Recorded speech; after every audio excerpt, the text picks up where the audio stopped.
Welcome to Castin Cajun. I'm your host, Tony Fontenot. We've got something a little different for you today.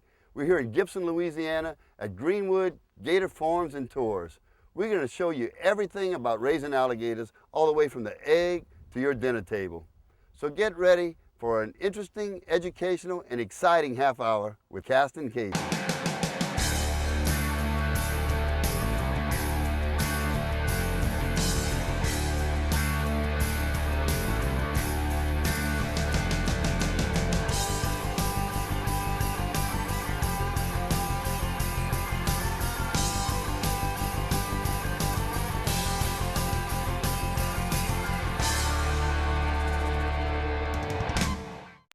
Here I am with Tim and Paula Domangue, the owners of Greenwood Gator Farm and Tours. We're ready to take our tour, and Paula's going to be our tour guide. So let's go. Welcome to Greenwood Gator Farm and Tours. The people in the front, if you cannot hear me very well, we do not stay on this tractor at all very long. We go in a lot of buildings, so it's just for transportation purposes right now, okay? I'm going to tell you a little bit of information about our tour. First of all, we are a working alligator farm, which means we will not be on the water for this tour, like you've already, I'm sure, realized.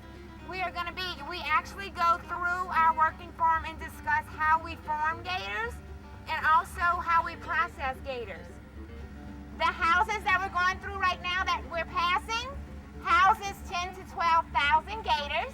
The gators in these barns right here, people do not go in and hold and see, and they get very stressed out very easily because from day one that they are born, they are put in here and they are constantly kept warm and humid and hot and fed all year long, and they never have to want for anything. So the first area we're going to is the hatchery. It is our original hatchery. It is where we hatch our eggs every year in August.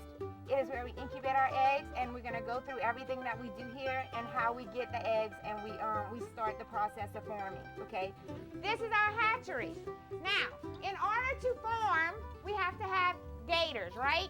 In order to get them, we have to go in the wild and get gator eggs from the mom, all right? Because this is the deal.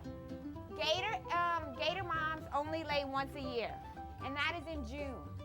We have to get about 10,000 a year in order to keep this farm moving. The way I have to start that is starting about the beginning of the year, right now, February, March. We start getting contracts with landowners who allow us to go onto their land, use their property, and we have contracts with Wildlife and Fishery, and they tell us how many eggs we can get on that person's property. We want to make sure that those eggs are alive, right? How do we do that?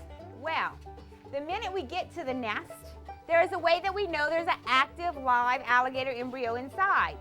He looks at the egg before he touches him. He looks at the egg, and if he sees a little white slim band, bright white, that shows him it's a live alligator embryo inside, okay? If we pick up that egg and turn it around, we kill it. It will drown in its own fluid and it will die. So the way we find them is the way we transfer them, so that we're not moving them, okay? We keep them by the nest and we put them into crates. Once we get them by the nest, we bring them back from that area of the marina onto the boat and back into here. Then they go into our incubators. Our incubators can hold anywhere from 3,000 to 3,500 eggs. So what happens here is I told you we keep them by the nest, right? The reason I told you we keep them by the nest is because we want to make sure that they are ready to hatch when they're ready to hatch. Because if one egg out of those 60 hatches, that's telling me my nest is ready. If one egg hatches and he comes in and does this, they all start popping out because they're all ready.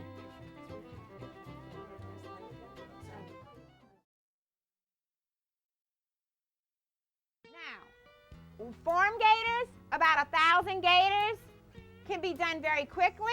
Probably one skinner, maybe a couple of workers, hardly gets this processing plant dirty. Very, very quickly and easy, okay? Wild season / hunting season / swamp people, totally different thing, all right? So now we'll get to that. I told you we process for that also. That is a different entity from farming. The farm is closed. The tour is closed during September. Okay, that is a very busy time for us. It usually starts the beginning of September and lasts 30 days. When you see on Swamp People that they want the big gator, it's because the international market has little gators all year long, right? Do you think they care about little gators during this time? No, they want big gators. So rightfully so, the bigger the gator, the more money the hunter's making. And that's the deal. That is why they're always wanting the big gator, okay? The bigger the gator, the more money. This right here, we're gonna go into the processing plant in 1 second. The only reason this gator here is here because we get 12-foot, 13-foot gators a lot during the wild season. I told you they're gonna look for the bigger gator, okay? But this was a 13-2 gator, which is not a huge deal, but it is a huge deal because when we opened it up to process, it had a full 6-foot gator in its belly with not one bite mark. It swallowed it whole. A gator does not chew. It grabs on and it gnaws until it can get it away, but apparently with this one, it just swallowed whole. The glottis opens up enough to swallow. So any of you that are 6 feet, you may be safe. The rest of you, like me, can be swallowed whole with not a bite mark in a gator's stomach. This is the cooler. I told you that we have to process within 24 hours in order not to lose our meat and our hide. Now, this cooler is the original cooler, and this is the one that we did. It was really hard to work with for a lot of years in order to not lose that because of the simple fact of this. If you look at this picture, this is 1 day of the wild season with gators up to right here in this cooler. Because these gators are so much bigger, they take up a lot more space. And we can buy during that season anywhere from 4,000 to 5,000 gators in 30 days, and they can have an average length of about 8 foot. Therefore, we're getting a lot of bigger gators. What happens is this. An alligator is put on the table. It is blown up with air. They are allowed to make 2 cuts up here at the top, the backstrap area. That is it. That is it. The international market wants this belly. That's what they want. That's what makes all of our things that I was discussing besides our watch bands and our wallets. It makes our big things. It makes boots, luggage, golf bags, all those things. All right, this is our inspection table. What happens here is that I told you we have to check our hunters, our skinners every day and see about cuts. The way we do that is every afternoon, our hides are inspected. You can feel free after I'm talking or while I'm talking to come up here and touch it, that's fine. But I just want to let you know that this hide has been sitting here for about 1.5 years, as long as we've been having this tour about. For just looks, it does not look this way when it's on the inspection table. It actually looks like this picture here. If you notice, there's a little meat still left on it. The reason we use this high power light is because it can come through that and show us cuts. I want you to notice that, like I said, when it's here, it is very, very, very tough now because it's been out here. And notice how white the outer side of this is, because that is how it's going to look at the end, okay? That is, the next part is blasting, but when it's here, it still has meat left on it. But we want it to look white like that. That's the ending of it, okay? So I'm going to put it back down. Watch, baby. There you go. And like I said, y'all can come look at this, touch this, and we're going to go into the back and show you the blasting room.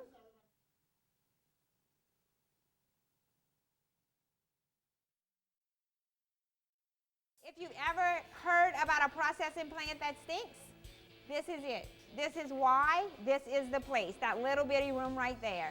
That room we just walked in, I would never eat off the floor in there. I'm not saying that, but it has to stay freezing. It has to stay regulated at all times.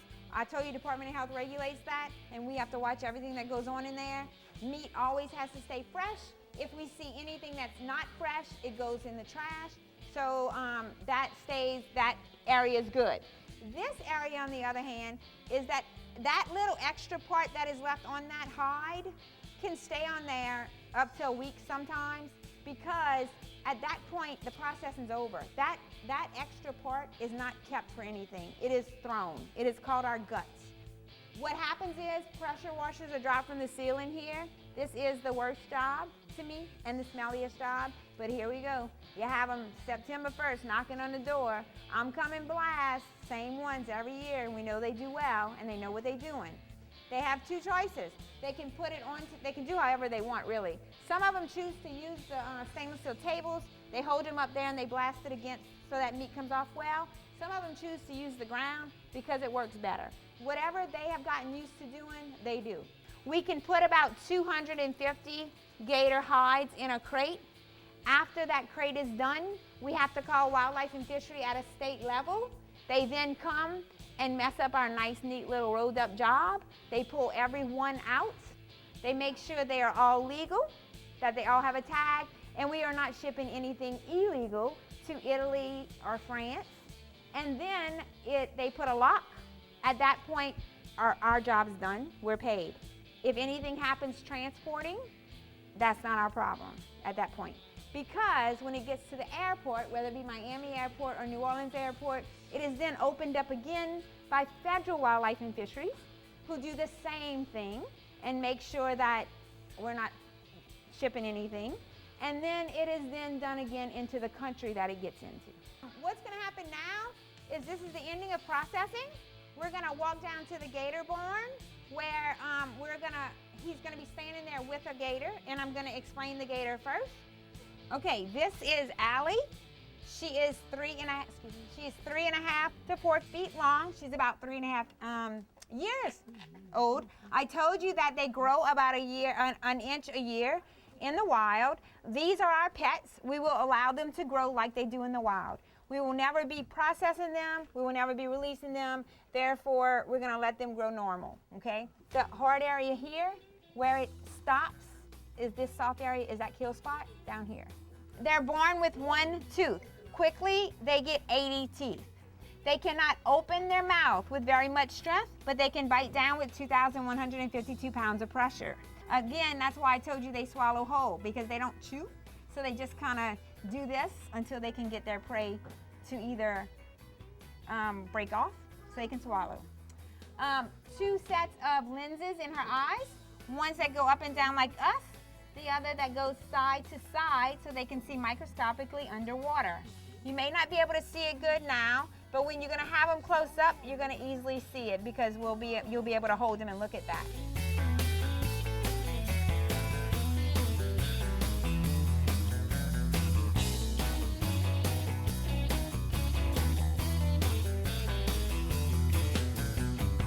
Now Scott wants me to hold an alligator, so I'm gonna pick up this pretty beige one. Oh, there. Hold still, hold still.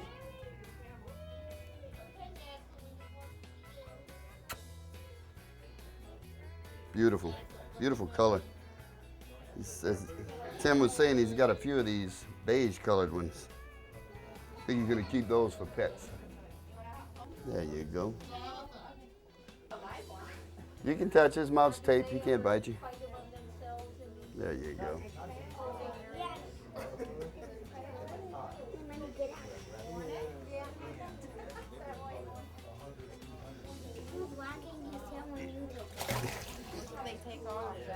Yeah, he had enough. Paula, you did an awesome job, educated me. Folks want to know anything about raising alligators, give me a call. If you want to have a great birthday party, or if you're a school teacher and you want to come out on a field trip, or for any other occasion, it's a great place to come. Very educational, see things you've never seen before, and touch things you've never touched before. Tim, if they want to come and see your tour, tell them how to get in touch with you. You can reach us at my cell phone. It's 985-804-0744. Or go to our website. It's greenwoodgatorfarm.com, and it'll tell you everything on how to get here and be a part of this. There you go. Now we're going to head over to Big Al's restaurant and see how to cook and eat alligator.